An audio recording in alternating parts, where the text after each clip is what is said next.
Welcome to the Inside Bristol podcast. My name's Andy Taylor and I'm joined as always by Kiwi, Stuart and Isaac as we take you through the action of this weekend. And there was plenty of it across multiple formats, and we'll hopefully break that down for you so you can digest that with us. And then we'll look forward to a rather muted weekend of football in comparison coming up this weekend as well. But Isaac, before we started recording, showed off a piece of silverware that he was able to share with us. For those of you who don't know, he's involved in Bradford City, who obviously got promoted. And as one of the staff, you got something today, didn't you? Yeah, I got my medal, one of my staff medals for the season. So yeah, it's class. Been a long season, but it's always nice when you get a little bit of something extra. Awesome. And in the media there, you get to do a lot of behind the scenes sort of work, don't you, as well, which is always exciting. And Stuart and Kiwi, you got yourselves out and about this weekend as well, didn't you? No, Kiwi, you didn't go, did you, in the end? But Stuart, you went to football, didn't you, in the end? You went on Saturday to Bristol, didn't you? I did, yeah. I managed to see 2 games over the weekend, to be fair, but I wasn't there at Newcastle. I just watched the live stream.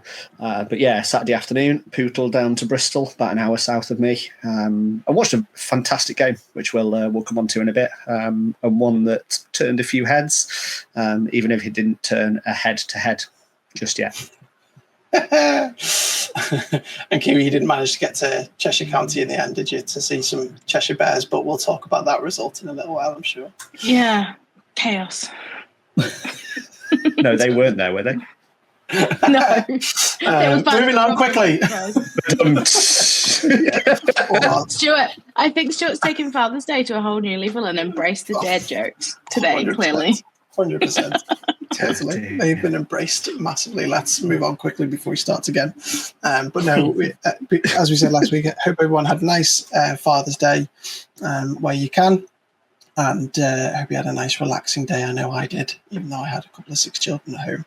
But we move on quickly to, as always, starting with the Adult Contact Premiership. And we had a very interesting game down in Bristol that obviously surprised a few. Stuart, do you want to take us through that game and what you picked up from it in a surprising result to some in a 26-24 win for the London Blitz over the Bristol Aztecs?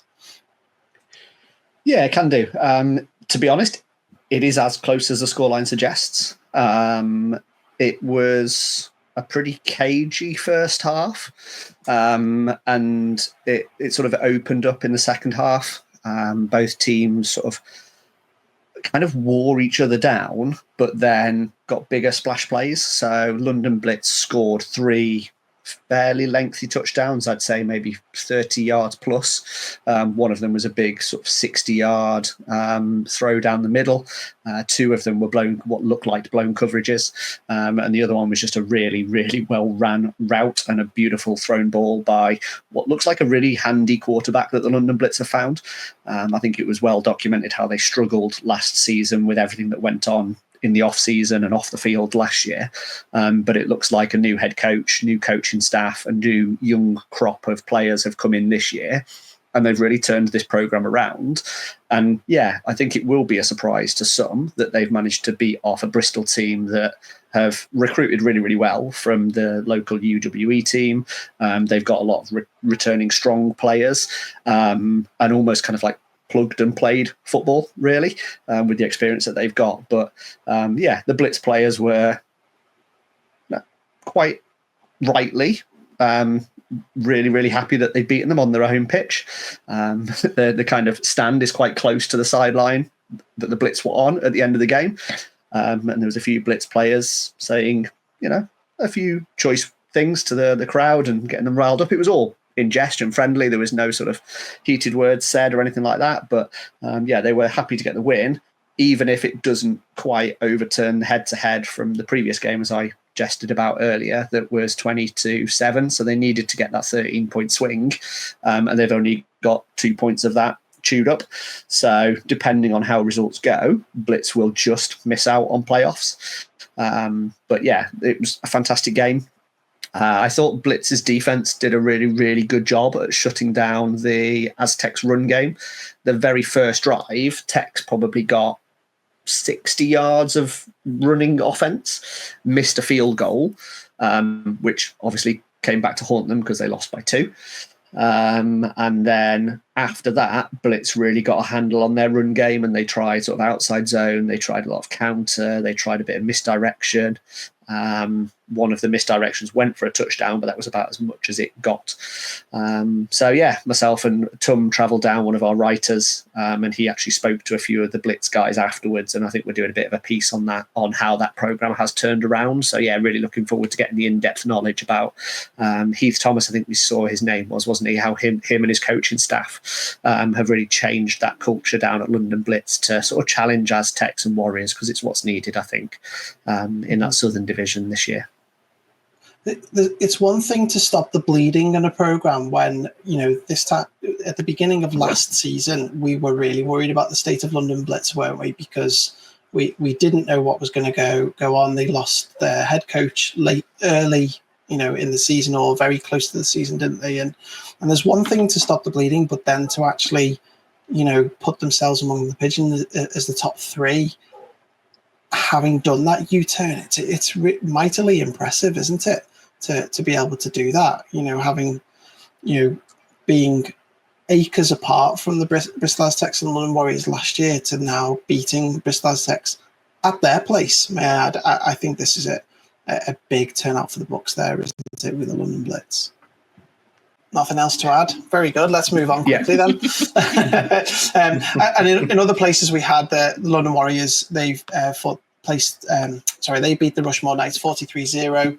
Another impressive victory there, wasn't there? And 43 points to the good there. They're now averaging 43 points a game in victory. Really, really impressive stuff there by the Warriors, and Rushmore will have done their best to try to stop the bleeding of those points. And then up in the north, Isaac, we had East Kilbride took it to the Newcastle Vikings as well. Yeah, exactly. Like we said, this division now becomes even closer than what we thought it was. It's much like the South, how you've got the 3 teams like fighting for the top 2 spots, whereas now you've got the Manchester Titans, who've now started to show their class of previous seasons. But then you've got Coventry and East Kilbride, where, for the most part, they look very similar. Of course, they've got the tie against each other as well. But this weekend, I think the Newcastle Vikings have got a new OC in charge and couldn't really get things going. But no, the EKP really handled business and showed that the Vikings, have got something to worry about, especially to see how the Nottingham Caesars can bounce back when they play against them in the return fixture. Yeah, you do worry about the run of form that the Newcastle Vikings are in. They last scored a point in week 4 against Coventry Phoenix at home. That was 10 points that they scored there, and they haven't scored a point since. And approximately 35 points a game being conceded as well. It's certainly worrying times if you're a coach up there. I know it's mentioned on the stream around injured players, and I think they referred to it as deportations of import players. Take whatever insight you want from that, but yeah, they're clearly reeling from whatever players they're missing, and there's no doubt that they are looking for that Nottingham Caesars game. And can I just pause for a minute and just, if you will, entertain me for a minute? That weekend, week 18 in the north is looking very, very juicy. If you look further ahead, week 18 is the Manchester Titans versus Coventry Phoenix and Newcastle Vikings versus the Nottingham Caesars. That could be a champ and a relegation playoff play-in, whatever we're calling it, a decider in both those fields, couldn't it? So I noticed that when I was looking through the standings this weekend, and I thought, ooh, that's turning out quite nice. Well done, fixture guys in BAFA. So let's move on quickly then for that. Let's have a look at Division 1. Kiwi, is there any of these that stand out to you? We haven't heard from you today yet, so anything in particular stick out to you in Division 1? I think obviously there's a lot of kind of one-sided games, and then obviously some close ones in Scotland there. But 2 things for me: a 0-0 draw at Staffordshire Birmingham. I don't know if my entire time in American football I've ever seen a 0-0 draw. I don't know. And we've seen it twice in 3 weeks now. I know, like, what is going on here? It's just crazy. And then, I don't know if we've got any insight, but clearly nobody could get any offense going, or everybody's defense was on fire. I'm not sure which. But I saw a couple of comments from players sharing the results, saying that they were sore. So it sounds like it was an absolute battle out there, for sure. But no, that means that every single team in that division is now tied once this season. They were the only two that hadn't, and they just had to join the party, didn't they? I know, it's crazy. It's just like draws, I think, are so rare in American football, and then obviously 0-0 draws even more so. It's crazy. When I saw that score, it was like your brain kind of goes, "What? Really? Crazy." And then obviously Wembley is still taking care of business in Central. I think that, I don't know if that wins in the division yet, but they've got to be close, right? Congratulations to them. Yeah. So clearly, that dominance over Portsmouth. So, yeah, they're the two that probably stand out for me. Pause for a minute on Wembley Saling's complete and utter dominance this year so far. 343 points scored this year. That's an average of 49 points a game. And then the icing on the cake is that they've only conceded 24 points in those 7 games, so averaging just over a field goal. So, incredible dominance, and rightly, as far as I'm aware, sit as the 1 seed in the south of Division 1 at the moment. Got South Wales Warriors right behind them, but they are currently the number 1 seed. So, yeah, definitely.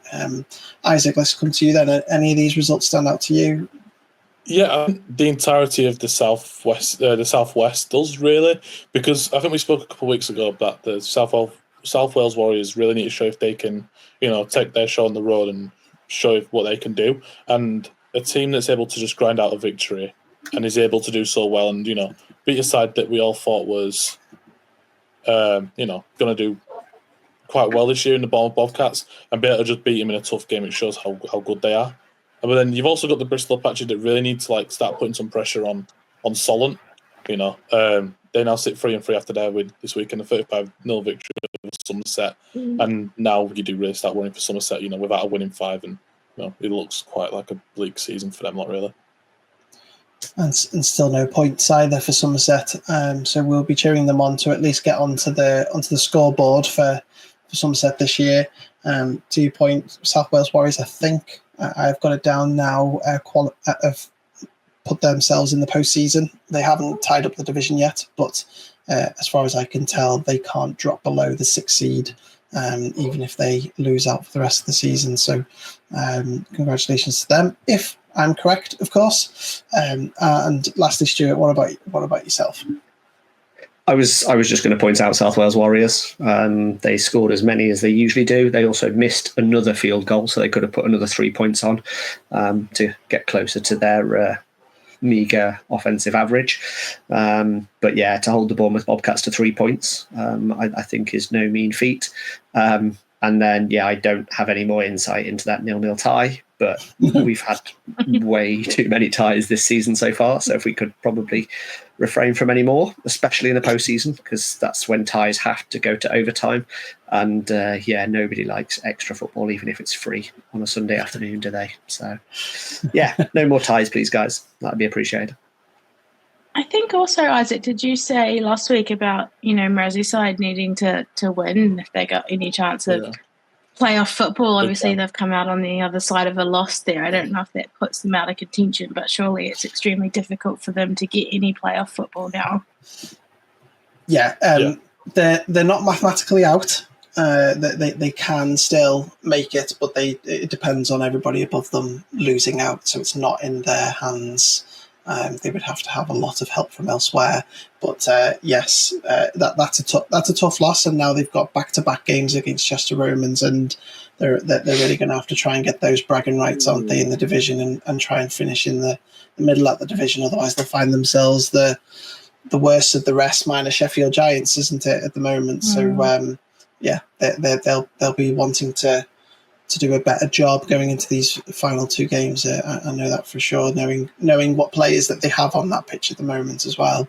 And just a final note for me, congratulations Glasgow Tigers with that win against the Inverclyde Goliaths. They have sewn up the division champs as well. And I also think that has qualified them for the postseason as well. So congratulations to them.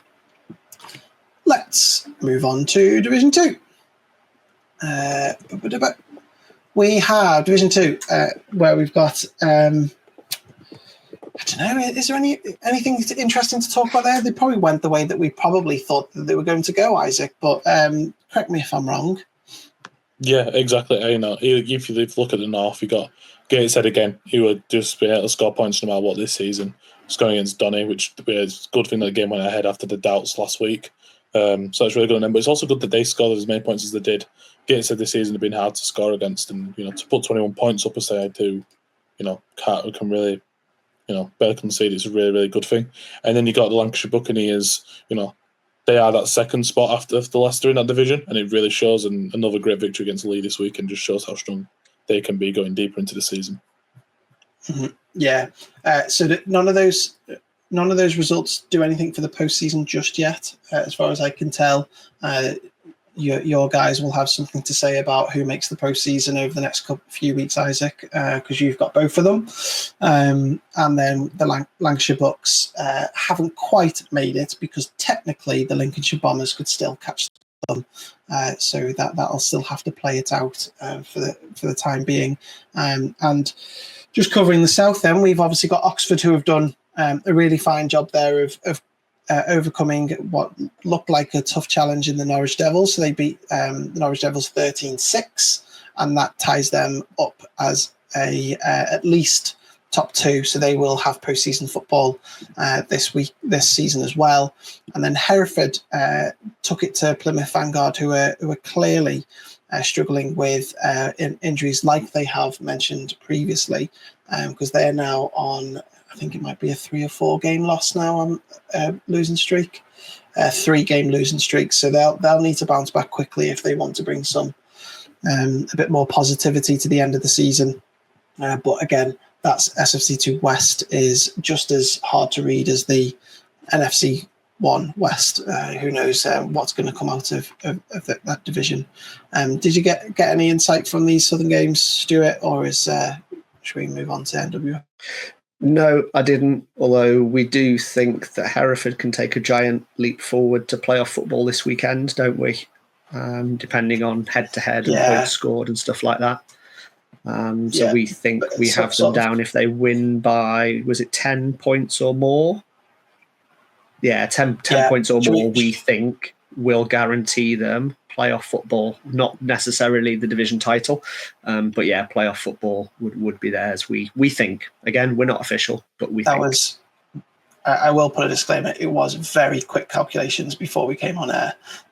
So I think because of that head-to-head against Cornwall, they need to take that head-to-head against Cornwall, and if they've got that, they've got it also against Swindon, who are the only 2 teams that can catch them, and they wouldn't be able to catch them.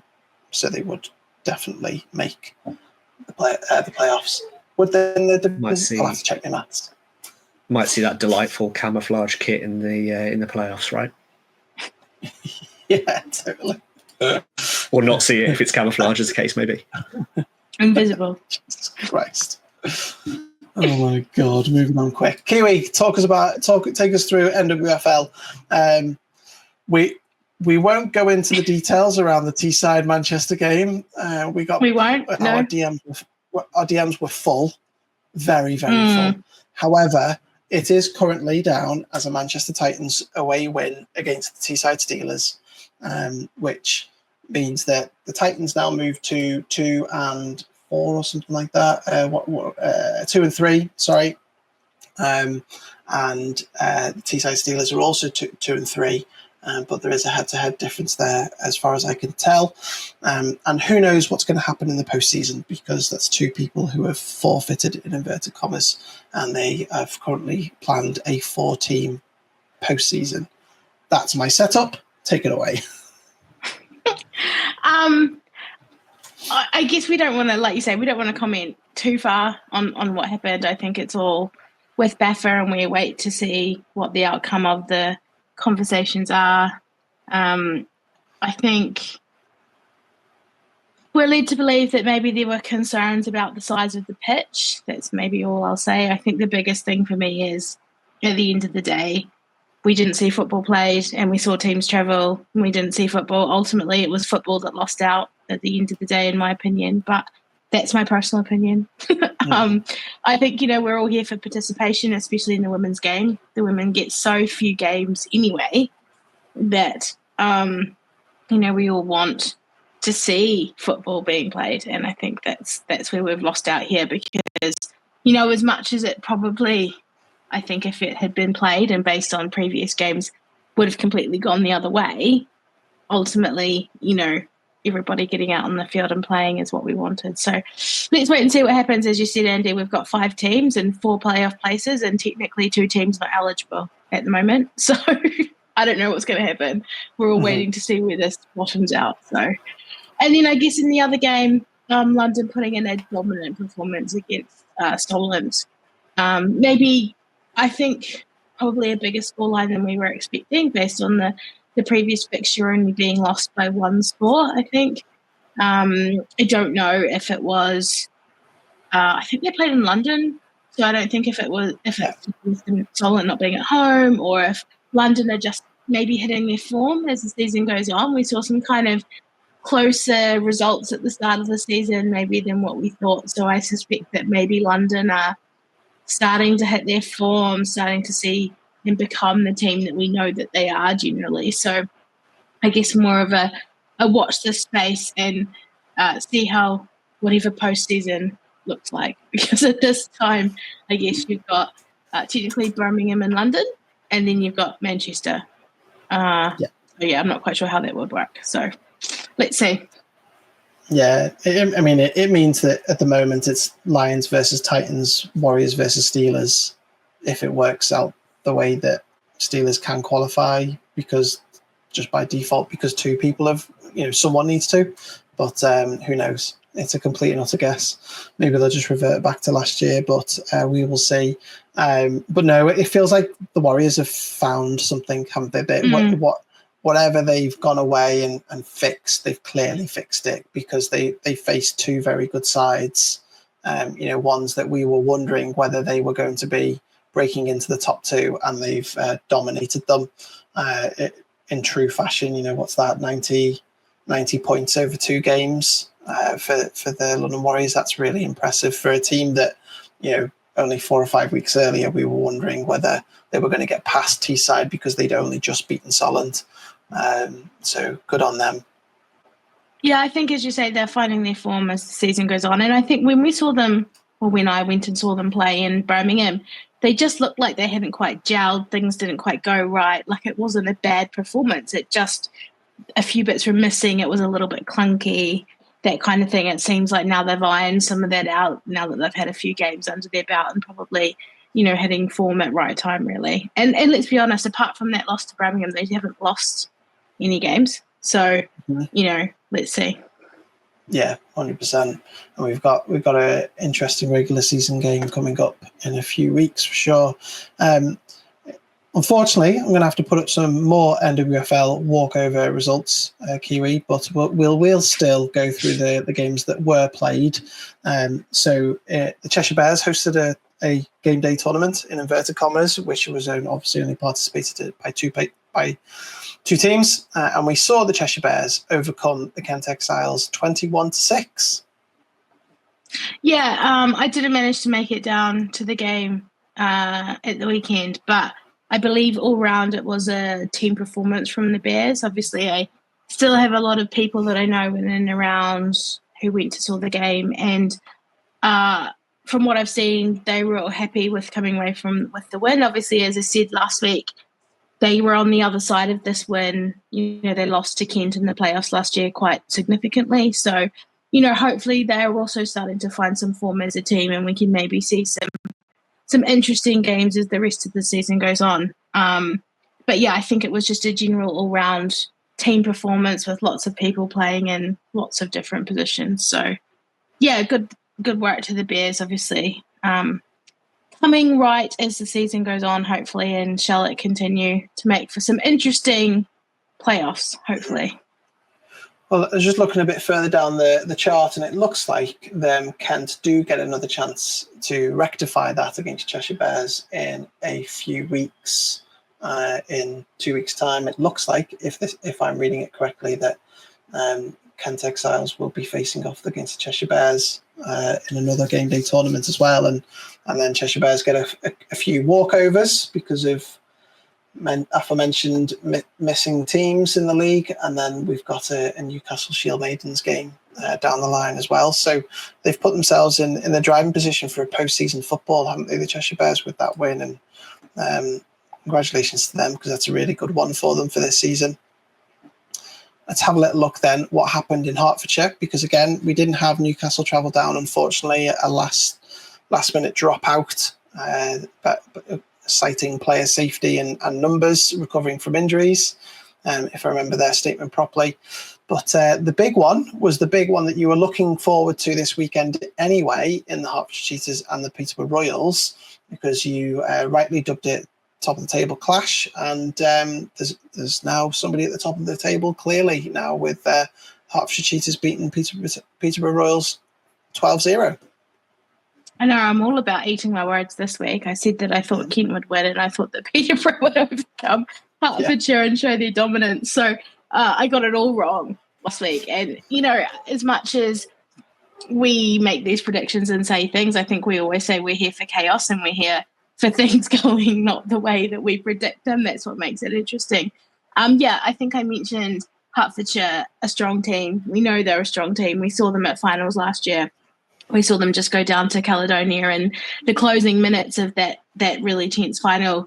But, you know, we thought that Peterborough, having had the experience of nines, you know, the slightly probably more informed, more experienced team. But, you know, technically Hertfordshire have been around for a lot longer than Peterborough. So, yeah, as much as I would say surprised in inverted commas, because, you know, if anyone was going to beat Peterborough, it would be Hertfordshire. And they were obviously, before this week, technically sitting on the top of the table, but now they've earned their spot there. So let's see how this goes. I'm assuming that they will also play each other again before the end of the season. 2 weeks. So interesting. Let's see how that goes, because Peterborough, I'm sure, will be scouting and looking at film and seeing how they can pull that back. And as you mentioned, Hertfordshire is the kind of experienced organisation that they are, will be looking to kind of extend that and get the 2 victories over them to really, really seal up that head-to-head properly. So, yeah, interesting.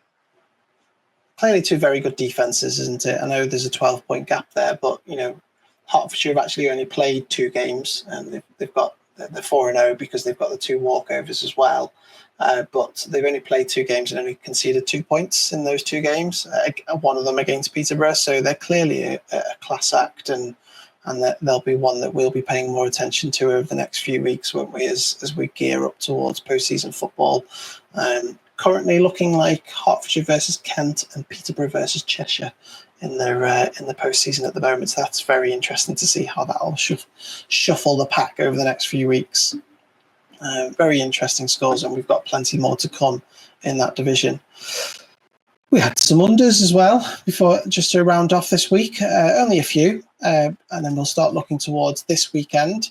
So in Division 1 of the under-19s, Isaac, we had a familiar result, but the Giants I'm sure will take some positivity away from that game. Lancashire Bucks beat the Sheffield Giants 43-21, and there was another landslide victory for SLR against London Warriors in the South East. Yeah, I think it's like his business resumed, didn't it, really, in the under-19s. I think last week when we talked about it, we kind of expected these 2 results to happen. We saw how good the Renegades were against the Warriors last time out, and we just kind of expected more of the same, and they obviously got that victory. But yeah, as you said, Sheffield can definitely take something massive out of that game, just because of, you know, the last couple of weeks ago, they haven't really been able to score points, and now being able to score 21 against the top side in Lancashire really, really shows, you know, what they can do, and really shows promise going forward next year. Yeah, totally. And trying to work it forward a little bit, I think it now means that only the Titans and Bucks can make the postseason out of the North, out of that North Division. Technically, at the moment, both of them are qualifying for postseason because Lancashire are currently sitting as the best placed runner-up, if you like, for Division 1, which will be very interesting to see both those teams make postseason, won't it? And that SLR London Warriors game doesn't really do much for that division in terms of postseason. London Blitz have just got to do what they've got to do, what they've been doing all season. I think that's coming up this week, hasn't it? So, didn't do much to shake up the standings, but nonetheless, it reaffirms what we already knew, I suppose. And then we had one tournament game day for the under-16s up in Scotland, and we had some clarity up in Scotland as well, didn't we, Isaac? Yeah, exactly. EKP doing what EKP do, coming out with 2 wins, a 52 victory over Paisley and a 53-6 victory over Highland. Really, tying up the Scottish division, I think now. At least putting them in a really good step for the playoffs and the finals day. But as I said, we were looking to see what Highland and Glasgow were going to be like because they haven't played yet this season. So it was really good to see them two go against each other with Glasgow coming out on that victory. And then finally, Glasgow beating the Paisley Bears, which is a close game compared to what the Paisley Bears have been so far this season. So it's showing good that they've got a bit of something to really work with going forward.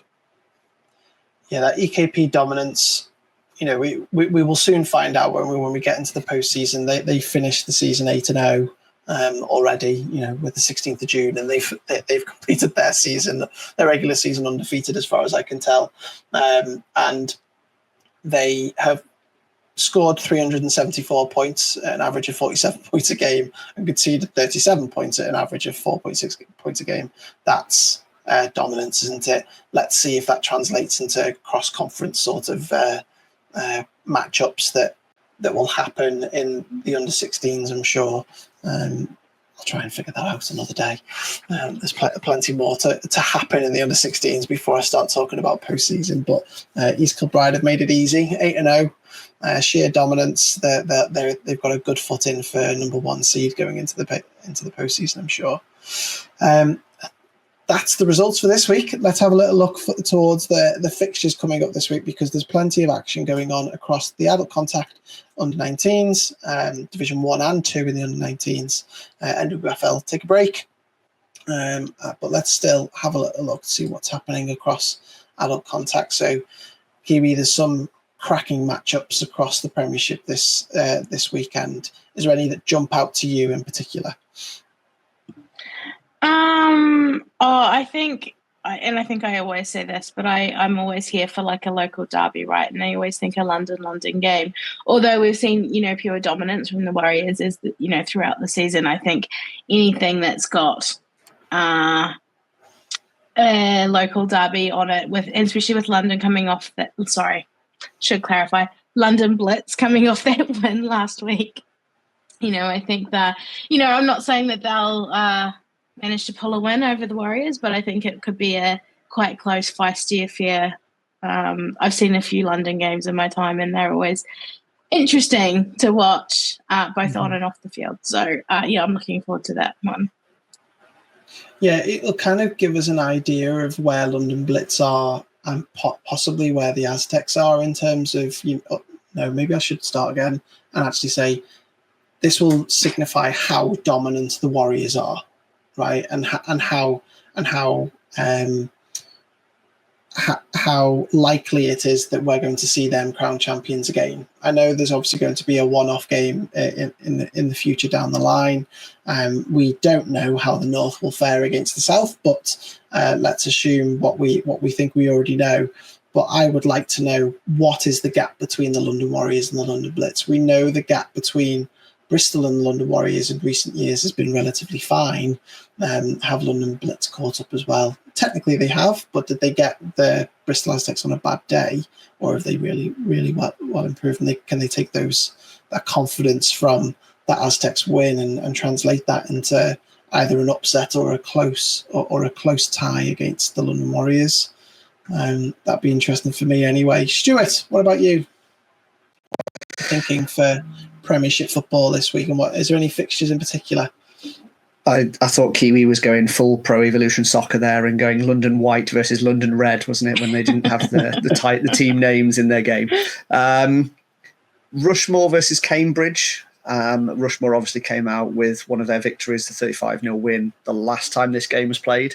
It'd be interesting to see how Cambridge are faring after a couple of tough games that they've had against other opponents. So they'll be looking to put some points on the board. They obviously got 14 against the Aztecs a few weeks ago, didn't they? So they'll be looking to continue that sort of offensive production there to see if they can at least compete with the Knights and get something on the board there.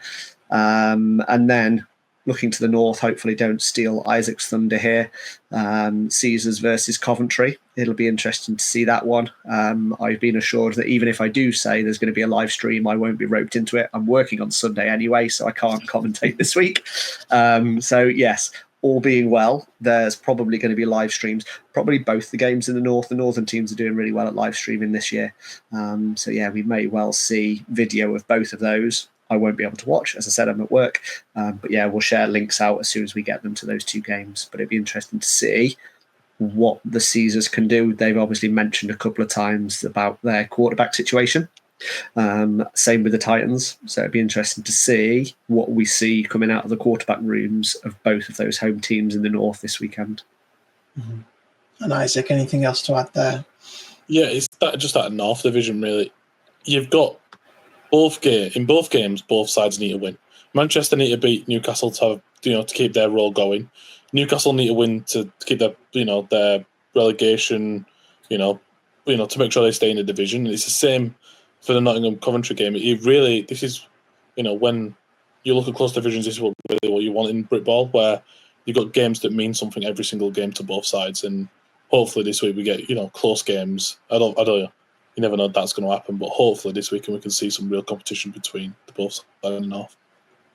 Yeah, and we've talked about every single one other than Hertfordshire and Bristol, and we obviously it'd be fair to say that we expect a Bristol win in this situation, but I think for Hertfordshire that they will still be looking behind themselves at the Cambridgeshire Cats, and they'll be that game this week will make them nervous, I'm sure, but they'll be wanting to make sure they build up on it to get to a point where when they've got their final, in inverted commas, in a couple of weeks against the Cambridgeshire Cats away, then that they'll be in a good position, won't they, to try and survive, to want a better word, in the Prem South. So it'll be very interesting to see what that comes back. Are they going to just come up against a really angry Bristol team? That would be my fear for the Hertfordshire Cheetahs this weekend. Let's have a little look then at Division 1. We go to Division 1 North first. So we've got an associate game up in Scotland by the looks of it, Aberdeen Roughnecks versus Clyde Valley. Isaac, anything to mention about these games at all? I know which one I'll be looking at. Well, we spoke earlier about the Merseyside game, didn't we? Local derby. Exactly. Local derby, it means a lot to both sides, and Merseyside, to have their playoff hopes alive, need to win. Chester would obviously love to stop their pie and see what they could do this weekend. So I'm expecting quite a feisty one at Merseyside. They have playoff hope as well, Chester. They're still not out of it, technically. I've seen some of these games in the past, Merseyside Chester games, and we've not seen it for a while, right? Because Merseyside have been in the Prem for 4 or 5 years. I don't know, Andy, at least. No, and the rest, because they were in before COVID, weren't they? Be close to 10, yeah. Yeah, so, we haven't seen this fixture for a long time, but I've seen a few of them in the past, and they are feisty. Both teams are going out there to prove that local dominance, and that's what I'm here for. In fact, I might even try and see if I can get to the game this weekend just to see it, because it's been so long since we've seen one, right? 100%. Yeah, no, we saw one in the COVID season, when it was that regional sort of divisions. We saw one then. But it's always interesting when you find ex-Chester Romans players on the Merseyside Nighthawks and ex-Hawks on the Chester Romans and so on. I'm very looking forward to seeing how that goes. I've noticed Nighthawks are making it into a big sort of like family day as well. So that's something that they've never done before, as far as I'm aware. So they're trying to make it big sort of splash for their last home game of the season, and then as we mentioned earlier, they then travel to Chester, I think like the week after or a couple of weeks after that as well. Potentially top of the table clash there with Surge and Sandwell. I know that tie didn't do Surge any help at all against the Bulls, but Sandwell still wanted to remain undefeated. Surge have still got that aspirations of keeping up with Sandwell, so that'll be an interesting one, I'm sure. Don't want to not mention that. Let's have a little look further south though. Stuart, take us through what any of these stick out to you as a really interesting game. Absolutely chocker slate. I was trying to get it all on one graphic, and I was just like, there's no way I can crush all of this down into one. Have I made a typo? Is it definitely Bristol, South Wales? I was doing the results and realised that I'd made a typo with Bournemouth and South Wales, because I think I'd got Bournemouth playing Solent last weekend in the review and then went to results and I had to change it. Bristol, South Wales is on my tab. It's definitely right. Yeah, it's definitely right. I think that one is one that I'll sort of cast my eyes across. Can Bristol sort of pull back a little bit of deficit? First of all, can South Wales put up more points than they've put up most of the season? I know I keep mentioning and jesting about their offence, but it's not overly prolific, is it? Can Bristol sort of keep tabs on Solent, as Isaac mentioned earlier, and also close that gap between South Wales at the top of that division? I think that's the one where my eyes are going to cast across to down in the west. Mm-hmm. Yeah, East Kent and London Olympians are in action. Colchester are right behind both those two. I'd be interested to see what comes out from that. Essex desperately need a win if they don't want to find themselves in those play-in, playoff, relegation, promotion, playoff. We've got to decide a name for them. We've got to just stick with it, haven't we? But no, they'll desperately need that because they're falling behind Kent Exiles as well. So they'll be desperate for that. Anything else to mention? I think the others are kind of, they don't really have a lot to say. Obviously, Portsmouth and London Blitz are looking to keep up Wembley. That it's currently between those two for that second place in the postseason, or at least trying to get to that 6th seed. So plenty to be getting on with there. I don't think there's any really else to add for the South, is there? Should we have a little look at the Division 2 though? Isaac, take us through this one then. Yeah, loads of fixtures in this division this weekend, obviously. So Darlington against Doncaster, two sides at the bottom of that division. Both sides need a win, and just for morale reasons. I don't think either can really claim playoff spots anymore. So that'll be really interesting to see how them two can play against each other. Doncaster coming off of a tough game last week, see what they can like. Darlington's had a week to rest and go at it again, so it'll be interesting to see that one. And then Wakefield against Humber. Humber look like the clear favourites, to be honest. Scoring as many as they do, not barely conceding, playing both sides of the ball really, really well. Going against the Wakefield side that need a win to keep the playoff hopes alive. So it's going to be a really, really interesting one there in Pontefract to see what can happen there. We actually haven't seen Darlington Doncaster yet, have we? That we see them twice in the next few weeks. So again, how bad is it going in Darlington? I suppose is what we're trying to figure out, isn't it? Since their first win of the season, because they're now on free fall, aren't they? Five losses on the bounce, is that? So they'll need to try and stop the bleeding there. And Stuart, take us through that southwest game. Plenty of importance, isn't it, for this division? Yeah, kind of prematurely covered it in the results, really, didn't I? In terms of Stampede needing to win by the 10-point margin to potentially get themselves into playoff football for good, shall we say? But Cornwall are on a bit of a, excuse the pun again, a bit of a march for the Monarchs. They're certainly doing themselves all the favours in the world, and they'll be looking to travel up the M5 to lovely Ledbury to play against Hereford.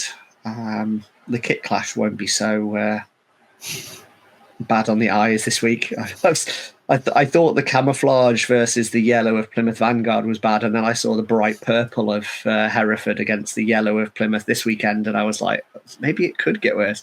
But yeah, Cornwall's blue uniforms will be fine against Hereford. I'm not too worried about seeing photographs from that one. But yeah, Hereford, we think 10 points and you're into playoffs, and then you can start looking at records and where you want to travel, and then you have the weird and wonderful quirks of trying to work out the yo-yo game between closest or furthest away of whoever you're playing against Div 1, don't you? But we'll get to that when you know you're in that game. Don't think too far ahead is what all the coaches are saying. When we need to. We certainly shouldn't be taking any advice of uniforms from Stuart, who was around 3 teams in all black. Nothing wrong with a black uniform. Nothing wrong with a black uniform, especially when it's paired with yellow, because black and yellow is beautiful, right? Yes, it is. Back me up, Steelers fan. Thank you very much. There we go. True resident Steelers. Yes, absolutely. Let's have a little look at the under-19s, because there's some games going on this weekend, isn't there? Isaac, I'll give you first dibs at this, and I'll come to the others around any that stand out here across this Division 1 of under-19s. Yeah, and I'm looking straight to the southeast to see if the Renegades can, carry on the momentum they've had. 2 great wins against the London Warriors. Can they go? Can they welcome a Blitz side in and show them what they're about, and really take a flight to the Blitz, who so far this season have just been on a charge for the southeast title. So he's got that game there. In my opinion, is going to be possibly the game of the week in under 19s. And to your point, London Blitz would tie up that division and secure postseason with a win. So it's all for them as well. Kiwi, there's a number of household names, isn't there, up and down this board. We always like a Chester Lancashire game, don't we, or a Titans Sheffield game, don't we?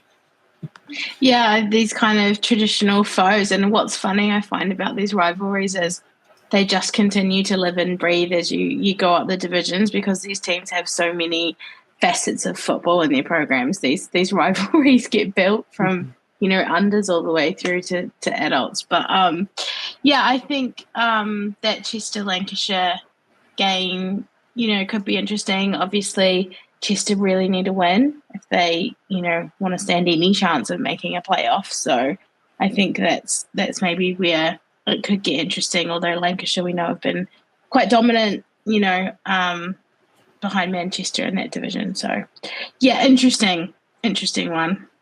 I think I'm looking across this, and Stuart, correct me if I'm wrong, but I think we could potentially see a number of division champs crowned, couldn't we? I'm just looking through it now. Caesars, Lions, that's pretty much a decider for the Caesars if they win. They win that division. Lions, they keep it alive if they win. We've talked about the Blitz. Cheetahs, Knights, I think is the same as well, right? So Rushmore, if they win, they take the champs. Cheetahs win. They not only keep that division alive, but they could also keep their postseason hope alive as well, because they're currently sitting at 500. They'll be looking towards seeing what the Lancashire Bucks do, who are currently sitting in that 6th seed. So some mighty games for postseason football deciders, right, across this slate.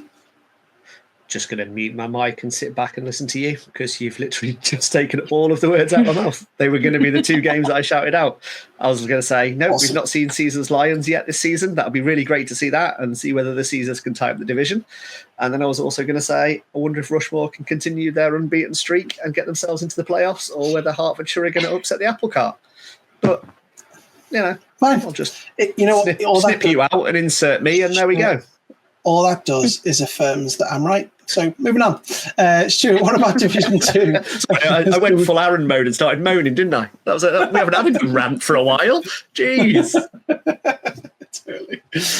Division 2, though, in the south, Oxford Saints are hosting a game day, aren't they? They are joined by the Berkshire Renegades, Wembley Stallions and Poole Dolphins. All of which, so other than Berkshire, all of which are in the top half of that division, aren't they? So an interesting game day here in the south. It's going to be really interesting to see how this shakes this table up, depending on results, because there could be a lot of movement, depending on who beats who. I don't think we're going to see anybody confirmed in playoffs just yet. Looking quick maths, I don't think, because the Southeast Legion aren't involved. So it's all going to be sort of below them for like second and third. It's all done on seeding later on for U19 Div 2s. So yeah, I think it's just going to be sort of who wants to finish second and potentially third to take that as a playoff spot off the North 2 team. And yeah, looking forward to seeing the results. And we get quite a lot of rundown from some of these teams. I know Poole Dolphins tend to send us quite a bit, and Oxford Saints have interacted with us as well. So yeah, really looking forward to hearing. And Oxford's a lovely place to play football, down at Tilsley Park. So yeah, really looking forward to seeing this one. Yeah, watching Wembley, I think that's what I'll be doing. I'll be seeing as to what they do this weekend, because Wembley had an interesting start to the season last week. Was it last week or the week before, where they came out 1-1, but they lost just to the SE Legion, didn't they? Who we know were obviously sitting there undefeated. So I get something's telling me that Wembley are the second best team waiting in that division, and that they if they do that and they come away 2-0, then we'll see them sitting there, I'm sure, at the top. But and then Oxford have obviously got these 2 games as well. And I was just frantically seeing whether these 4 games are actually happening, because I know we had some forfeitures from Berkshire in the past, haven't we, Stuart? So I was just going to try and triple check before we move on that there hasn't been any forfeitures. It's a good point. They turned out in T1, didn't they, in that injury-affected tournament over in South Wales, I want to say, or was it in Poole, that tournament? Either way, they forfeited both of their games in that one. So I hope that they are back up and running for this one, because they haven't featured in the last 2 tournaments. Yeah, I haven't seen or heard about it. No, it's not on there yet, is it? But as you say, this will be their first games of the season if it's to happen. So hopefully that's not the case. Hopefully they are there to give everybody some games. So we'll see. We'll keep you updated once we know, or if we get anything through the socials or any of the back channels, of course. Anything else? Have I forgotten anything? I think I've forgotten anything.